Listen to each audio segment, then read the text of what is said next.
Hello అన్న నమస్తే అన్న. నమస్తే, గుడ్ మార్నింగ్. ఎవరన్నా, ఏం పేరే? అన్న నా పేరు రాజన్ననే. రాజన్న. మండలం కొత్తపేట గ్రామం. ఎక్కడ?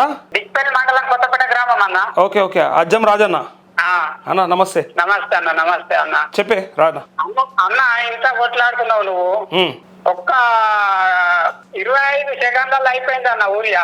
జస్ట్ 2 సెకండ్లలో అయిపోతుందట. నేను 20 సెకండ్లు మస్తు పెద్దగా చెప్పినావు. ఇంకా 4 సెకండ్లలో అయిపోతుందట. ఫోన్ నంబర్ ఎప్పటి వరకు మెసేజ్ కోసం అయిపోయింది అన్న. ఈ ప్రభుత్వం చెప్పులు మెడలేసి కొట్టాలి నన్ను, ఒట్టికి కాదు. అయ్యా, గంత పెద్ద మాట అంటివింది. అంత పెద్ద మాట కాదు అన్న. రైతులను రామకోస పెట్టుండి. అరే అరే, తిట్టకే, బూతులు తిట్టకు. చెప్పు, నీ బాధ ఉంటే చెప్పు. కానీ నువ్వు మరి ఒక ఆధార్ కార్డు మరి ఇవన్నీ ఆన్లైన్ లో పెట్టిండన్నా. మరి తాగే మందు ఆన్లైన్ లో పెడితే అయిపోతుందిగా. అబ్బా, ఎంత మంచి మాట చెప్పినవే.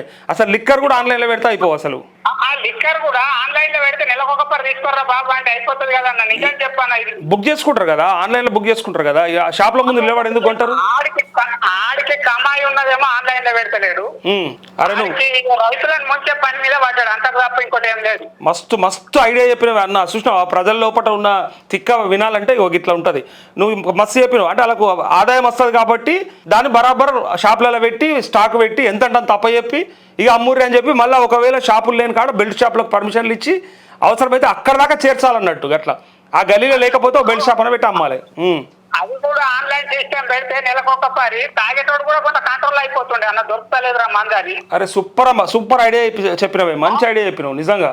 నేను మొన్న ఎమ్మెల్యే కూడా ఫోన్ చేసిన. వాళ్ళు డాక్టర్ భూపతి రెడ్డికి కూడా ఫోన్ చేసిన. ఏమంటాడు భూపతి రెడ్డి సాబ్, డాక్టర్ సాబ్? అంటే నేను చెప్పేసిన, అన్న ఇది ఏం బాధ, మీ కోట్లేసి గెలిపించుకొని ఈ బాధలు పెట్టుడు మీరు మళ్ళీ వస్తారా మా విలేజ్ లకని కూడా అడిగిన. మేమేం చేయాలా సెంట్రల్ గవర్నమెంట్ అంటే, సెంట్రల్ గవర్నమెంట్ తోటి కొట్లాడి నువ్వు రైతుల కమిషన్ పాస్బుక్ జిరాక్స్ తీసుకపోయానా గానీ మందు తెచ్చుకోరని పెట్టాలి. కానీ ఆన్లైన్ ఇప్పుడు పెద్ద ఫోన్ ఉన్నా గానీ ఆడికి సదా వచ్చినా గానీ అది తెలుస్తలేదు. నేను డైరెక్ట్ ఫోన్ చేస్తాను ఎమ్మెల్యేకే. అసలు ఎవరికి భయపడ్డ. ఎందుకంటే ఈ దొంగ ప్రభుత్వము ఏదో మార్పు అని మార్పు తెచ్చుకొని మా మెడలో చెంపలకు చెప్పు పట్టి కొట్టుకున్నట్టు చేసిండు రైతులకు. నేను ఇంతకు ముందు కూడా నీకు 2-3 సార్లు ఫోన్ చేసినా కూడా అదే ఇవాళ ఫస్ట్ ఫోన్ నువ్వే నీదే ఎత్తినా. ఇవాళ ఇప్పుడు గాంధీ కాడ కూడా చెప్పిన అన్ని ఆన్లైన్ లో పెడితే అయిపోతాయి కదా. మరి ఆన్లైన్ లో బుక్ చేసుకున్న వాళ్ళకి కూడా ఇంటికి రేపించే కార్యక్రమాలు పెడితే అయిపోతాయి కదా. ఇగో ఒక బ్రదర్ కూడా మెసేజ్ పెట్టిండు. నరేష్ అన్న గుడ్ మార్నింగ్. వస్తుందో మందు కూడా ఆన్లైన్ లో పెడితే మందు కూడా ఆన్లైన్ లో పెడితే ఆధార్ కార్డు ఉంటేనే మందు ఇవ్వాలని పెడితే మంచిగా ఉండాలి. రైతులకు వనకొచ్చేది మాత్రం ఆన్లైన్ లో పెట్టిండు. ఈ రైతులు జనాల రోగాల కోసం పెట్టిండు అంటూ. ఇంకా అదే నువ్వు చెప్పిందే. ఇది జనాలు కూలిపోవు తప్ప ఇప్పుడు ఒక్కొక్కడికి ఎంత టెన్షన్ అంటే అంత టెన్షన్ ఉన్నా. నన్ను ఏమన్నాను నాకు తెలుసా అన్న, నేను మొన్న ఇటు పోతుంటే చేగుంట మండలంలో రోడ్ పంటున్నది ఒక ఫర్టిలైజర్ షాపు. అరే ఏం క్యూ ఉన్నది తెలుసా. అసలు ఏంది భయ అని అడిగితే స్టాక్ లేదు, సొసైటీలో స్టాక్ లేదు, ప్రైవేట్లో అమ్ముకుంటారు. ఆ కొంత దానికి కూడా క్యూ కట్టిలో పడ్డారు. పాపం ఒక్కరికి ఒక బస్తా దొరికితే గొప్ప. నేను మొన్న డిస్పెల్లిలో కూడా నా మండలం ముందట్నే అందరు నిలబడ్డారు.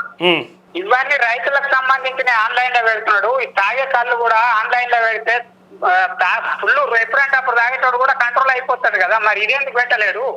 అది కూడా పెట్టేస్తే అయిపోతుంది కదా. ఒక 5-6 నా ముఖమే చూసిర్రు. మరి నీ క్వశ్చన్ అట్లున్నది, అందరు పరిశాన్ అయ్యేటట్టు. మరి ఇది ప్రజలని తాగి నాశనం చేయడానికి ఇది ఎప్పుడన్నా రాత్రి 10 గంటల చాలు ఉంటున్నాయి. నేను ఇందాక ఏం చెప్పిన, నువ్వెందుకు ఇట్లా పెట్టినావు? 10 కొట్టేదాకా కాదు, అద్దుగొన చేత కాక ఈ మందు పెడితేనంటే ఇట్లా ఇప్పుడు నాకు బిగి 15 నిమిషాల భూమి పట్ట ఎక్కలేదు. దానికి యాడికెళ్ళి కొనుకొచ్చిపోయాలా? ఒక్కొక్క పీస్ అంటే 21,150 రూపాయలు చేసిండు. ఇప్పుడు నువ్వు జర్రా ఏమన్నా అంటే ఇప్పుడు యూరియా కానీ ఇవన్నీ కానీ మంచిగా దొరికినాయి అనుకో, ఇక రైతులు పంట పండిస్తే మళ్ళీ కొంటే మళ్ళీ ఎన్ని కథలు దానికి, మళ్ళీ కొనుడాయే, పైసలు వేసుడాయే, బోనస్ వేసుడాయే, ఎన్నో కథలు ఉంటాయి దాని వెనుక. ఇది అసలుకే తుట్టు పెడితే కథం అయిపోతుంది కదా. కథం అయిపోతుంది అని ఇదంతా ప్లాన్ చేసి శాతగానోడు ఎక్కి ఎందుకన్నా మూటల దొంగ. ఏం దొంగ? మా నార్త్ నుంచి మూటలు మోసే దొంగ. మూటల దొంగనా? ఓకే, మూటల దొంగ. దాదాగిరి ఉన్నది, గొండగిరి ఉన్నది. మూటలు మోసే ఇప్పుడు మూటలు మోసే పని మీదనే ఉన్నాడు. ఎనీ టైం అదే పని. చాలా మంది అంటారు మంచిగా చేస్తుండు రేవంత్ రెడ్డి, 2034 దాకా ఆయన ఉంటాడు అంటాడు. 2034 కాదన్నా, ఇప్పుడు రాజీనామా చేసి గెలమాను. యాడా కొడంగలనా మొత్తమా ముఖ్యమంత్రిగా? కొడంగల్నే ఓన్లీ ముఖ్యమంత్రి రాజీనామా చేసి గెలమాను. దానికి నేను అక్కడ పోయి బస్ కిరాయి కట్టుకొని పోయి నేను ప్రచారం చేస్తా. ఎందుకు చేస్తావే? ఆడ ఓటు నువ్వు కాదు కదా వేసేది, కొడంగల్లో వేస్తారు కదా. వాళ్ళు వేసినా కానీ వేస్తుండొచ్చు.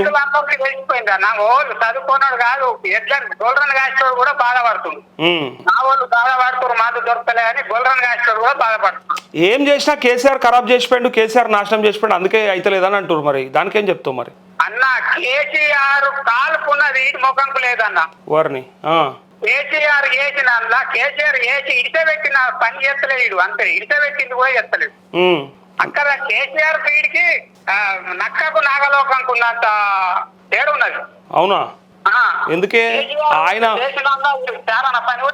ఆయన బాగా అప్పులు చేసిండు, మొత్తం దోసుకొని ఇంట్లో పెట్టుకున్నాడు, కాళేశ్వరం కట్టి మొత్తం ఖరాబ్ చేసిండు అని వీళ్ళంటుంటే నువ్వేం అట్లా చెప్పబడుతుంది?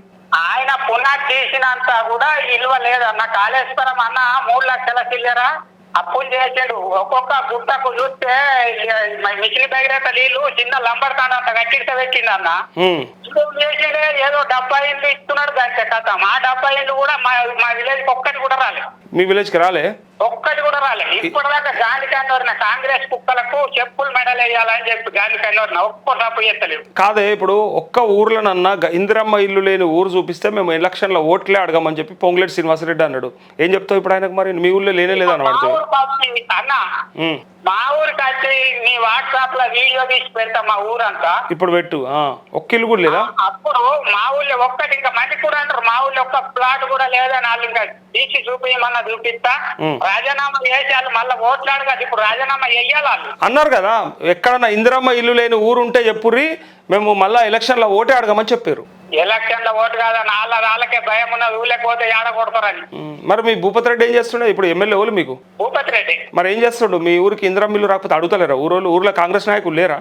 మొన్న ఏమో మీటింగ్ పెడితే కొట్టుకున్న మోపారు, చెప్పులే లేపారు. అయ్యా ఒరే ఊకుండుర్రా, ఇది అంతా మనం చేసుకున్న తప్పే, మనం తెచ్చుకుంటే లాభం లేదు అని నేనే 5 నూకుండా పెట్టించిన. యూరియా లేదు, మనం వాళ్ళు చేస్తున్నారు, మన వాళ్ళతో ఏం లేదురా, వీళ్ళు తిరుగుతున్నామంటారు, వాళ్ళు మొదటి ఇస్తలేరు. పబ్లిక్ ఏమంటుర్రే? సరే నీది చెప్పినావు కరెక్టే, పబ్లిక్ ఏమంటున్నాడా డిచ్పల్లి కాడ? పబ్లిక్ అన్న రూపాయల బారన మందే. కాంగ్రెస్ ఎప్పుడు పోతుందో అని కూడా మనుషుల తిన్నప్పుడు పన్నప్పుడు కూడా అంటారు. ఇది ఎట్లుందంటే ఇష్టపడి తెచ్చుకొని మళ్ళీ ఇవాళ వద్దన ఇడుపు కాగితం ఇద్దామని పడుతుంది, ఏరుకోరు ఎంచుకుంటుంది. ఈయన కుటుంబ పరిపాలన చేస్తుండని కొంత ఒకటి జిల్లాలో దెబ్బ తీసిపోయింది, కానీ ఈయన చేసిన అన్ని కేసీఆర్ చేసిన అన్ని మంచి పనులే. ఆటో చెప్తే బిల్లు మందు రిసిప్ట్ బిల్లు ఇస్తే అన్న పొలం కడ పడి చేస్తుండే. నేను నిజంగా చెప్తున్నా, ఇది అందరం చూసిందే, అందరికి ఎరుకున్నదే, అందరూ అనుభవించిందే. కానీ ఇలా ఏదున్నా మళ్ళా రేవంత్ రెడ్డి వస్తేనే ప్రజాపాలన వస్తుంది అనుకుని ఆయనతో అందరు కలిసి గుద్దులు గుత్తిరి.